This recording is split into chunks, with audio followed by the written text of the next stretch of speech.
you should have received a piece of paper like this, and what I want you to do is fill it in.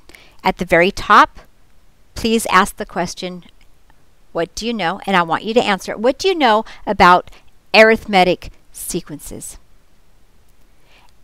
And then what I want you to do is copy this diagram down. I want you to create a table,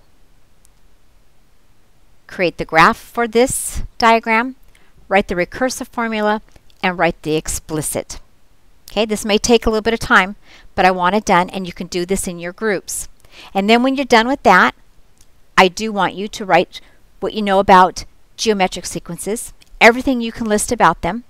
I want you to copy this diagram. I want you to create the table. Go ahead and graph it. Make sure you label both x and y axes. Write the recursive and write the explicit. So let me put this back down. You can pause the video so you can go ahead and copy this down, and then I want you to spend some time and get it done. So make sure that you are looking for some patterns. You want to count the dots to be able to make your table. Label your XY axes and then write your formulas. So pause the video. So I've done a little bit. I haven't done a lot, but I have done some of the things that I know. I couldn't think anything off the top of my head, but we know that it has a common difference, which means we're adding the same number. Hopefully you know that when you graph it, the points line up. So I have that. It can show increase or decrease, which increase is the same idea as growth. So those are some ideas that I thought of. Recursive for this problem here could be f of n is equal to. So if I wanted the sixth one, I would have to go start with the output of the sixth and go back to the output of the fifth one. So this is how we show again how it goes back. And then we should know that what are we doing? We're adding 2, because from here to here was a plus 2. So that is my common difference, the 2 is. I need to know, well, where did this diagram actually start with? Well, it started with a first term that equaled 1. The explicit, then we know that it's increasing by 2 every time. But how many would we need in order to do this? I like to go to the table for this. So if I actually multiply this 2 times 1, that'd give me 2 there, because remember this is my n here. And I want it to equal 1. That means I'm going to have to subtract 1. That's one way of doing it, remember. I also could just go find the 0 term. So if I was adding 2 to go down, I would be subtracting 2 to go up. So 1 minus 2 is negative 1. So I could find the 0 term that easy.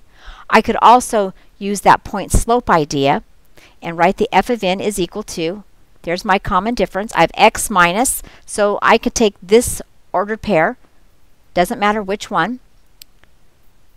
And so 3, 5, there it is, 3, 5. Distribute, get 2x minus 6 plus 5. And when I add the like terms, I get 2x minus 1. Or 2n minus 1, I guess I should have used. Okay, but you get the idea. All right, continue on with geometric sequence.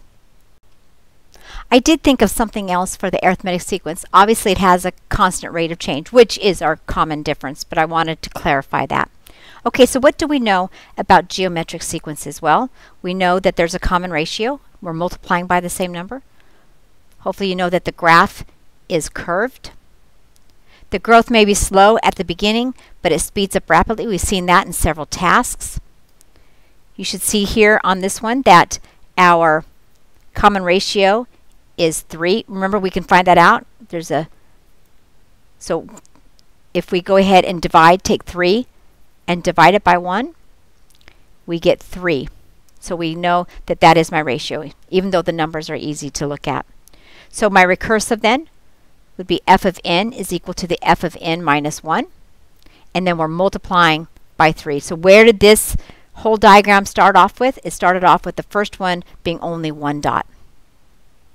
If I do my explicit, I have the f of n is equal to, so I have my first term is 1 times 3 n number of times, but because we use the first term, we minus 1.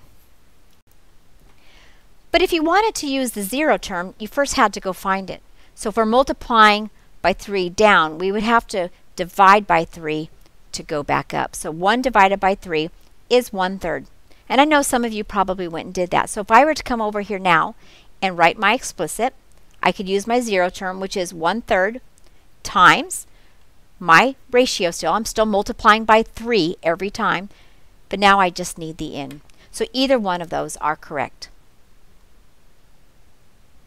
And that concludes this warm-up.